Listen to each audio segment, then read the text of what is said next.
Shalom,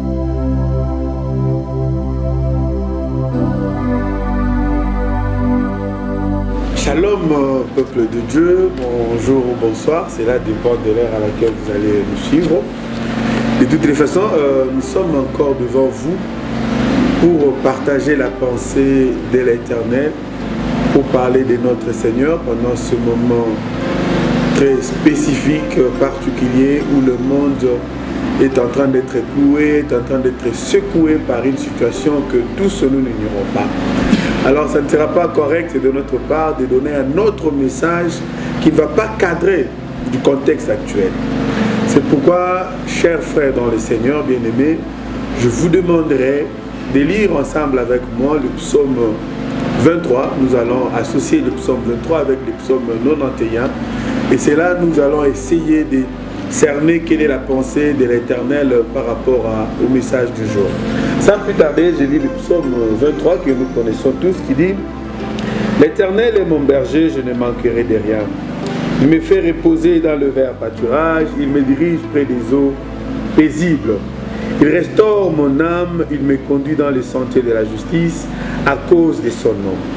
Quand je marche dans la vallée de l'ombre de la mort, je ne crains aucun mal, car tu es avec moi. Ta houlette et ton bâton me rassurent. » Oui, bien-aimé, on dit quand je marche dans la vallée de l'ombre de la mort. J'aimerais attirer notre attention par rapport à ce qui dit la vallée de l'ombre de la mort.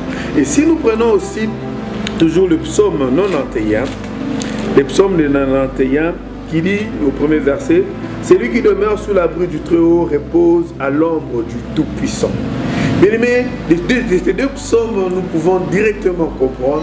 Ici, on parle de l'ombre de la mort dans le psaume 23 et dans le psaume 91, on parle de l'ombre du Tout-Puissant.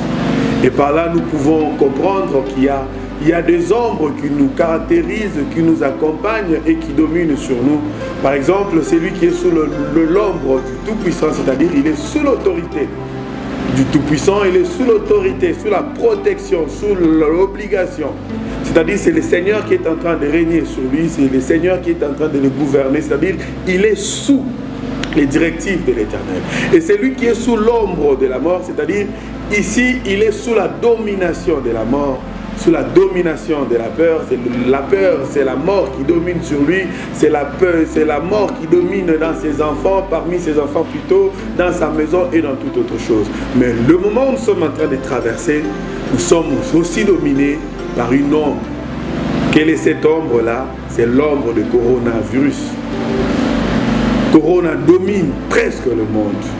Corona paralyse le monde. Le monde pleure. Et quand nous sommes en Europe, là, c'est plus pire qu'ici en Afrique. Donc, c'est-à-dire, à cet instant ici, le monde est en train de traverser ce que la Bible dit, même si tu traverses la vallée de l'ombre de la mort. C'est-à-dire, quand tu regardes à gauche, tu regardes à droite, tu regardes partout dans tes affaires, la mort est là. Oui, bien aimé, nous ne pouvons pas nous voiler la face. Certes, Corona est en train de faire des ravages. Mais qu'est-ce que nous devons faire, nous, peuple de Dieu? À qui irions-nous, nous, peuple de Dieu? Parce que déjà en Europe, là où on a toujours tendance de fuir pour des soins médicaux, c'est là où Corona a commencé à frapper. C'est là où Corona a commencé à décimer des milliers. Mais que faire? Par rapport à cette réponse, bien-aimée, j'aimerais que nous puissions interroger encore la Bible. Parce que c'est Israël qui est notre boussole et la Bible qui est la parole qui est notre guide.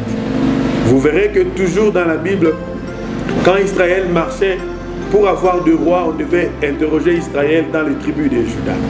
Et pour avoir des sacrificateurs, on devait interroger chez les Lévites. Et Issachar, c'était ce peuple-là qui était aussi là pour interpréter les événements et les temps. Et aujourd'hui, nous pouvons faire appel à notre Issachar, qui est la Bible, pour chercher à comprendre qu'est-ce qui se passe et qu'est-ce que nous devons faire par rapport à ces fléaux, par rapport à cette situation. Et directement, si nous voulons voir coronavirus, par définition, nous allons comprendre qu'on appelle coronavirus ou couronne des virus. Virus qui veut dire poison, de latin poison, c'est-à-dire couronne du poison. Or, qui porte une couronne? Qui a des couronnes? C'est un roi, c'est une domination. Et c'est temps ici, nous sommes en train de traverser, il y a cette couronne, des coronavirus du poison qui est en train de tuer, qui amène la panique, les magasins fermés, les hôpitaux inondés, les commerces par terre, les églises, on nous empêche même d'accéder dans le bâtiment, quoique Dieu merci, le ciel est encore ouvert, c'est-à-dire il y a une couronne. Et j'ai regardé comment on représente cette couronne de virus, cette couronne de poison, cette couronne de méchanceté. Il y a une ronde avec des diadèmes. Ronde, c'est une couronne où on veut mettre des diadèmes qui ont des formes des épines. Comme si c'est une couronne de mal qui circule partout, qui tue partout. Et c'est cette couronne qui est en train de tuer, qui est faire bien aimé. À la lumière des Écritures, quand je regarde encore, je vois aussi, on nous dit, pour régner Corona, pour régner cette couronne de la mort du poison, qu'on appelle coronavirus, que le monde n'a pas encore trouvé jusque-là, de vaccin. Quand je regarde dans la Bible, je me réjouis, parce que dans la Bible, il y a une réponse. Dans la Bible, il y a une réponse. Et c'est quelle réponse? On nous dit, pour vaincre la couronne du mal, il faut être sous l'abri du trône. Il faut être sous l'ombre du Tout-Puissant. C'est-à-dire, il faut être sous la domination du Tout-Puissant. Et par là, je suis allé comprendre que cette couronne que Corona porte, mon Seigneur de gloire l'avait aussi porté à la croix du Calvaire.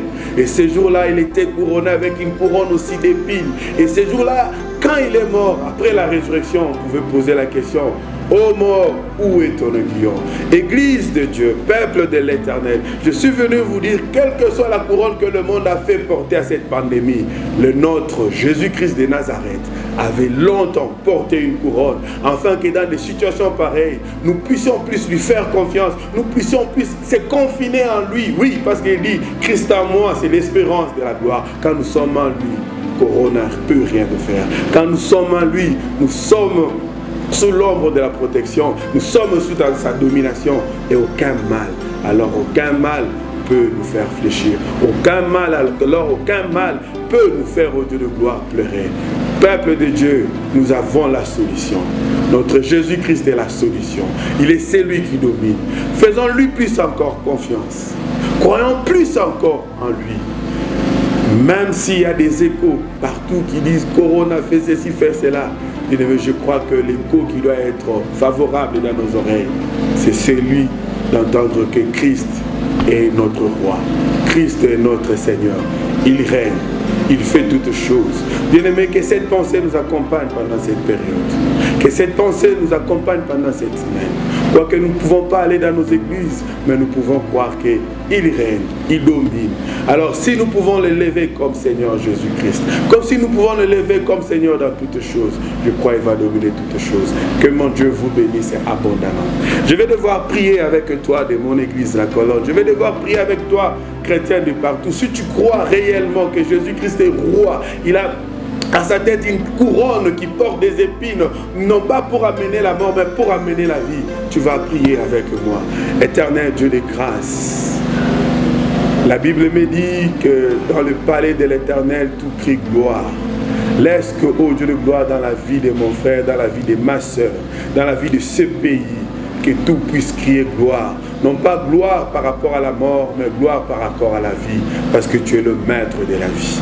Tu es le maître de la résurrection. Ressuscite encore la foi. Ressuscite encore la confiance. Ressuscite encore la santé.